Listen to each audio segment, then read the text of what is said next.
जय श्री आज्ञा प्रभु। जय श्री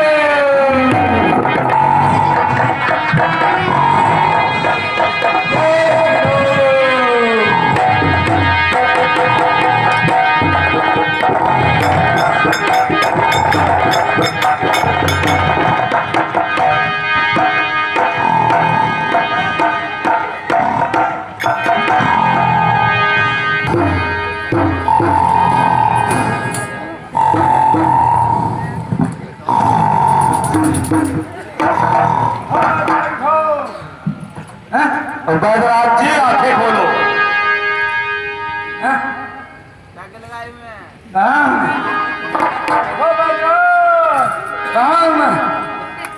आप इस समय रामादल में कहा रामादल में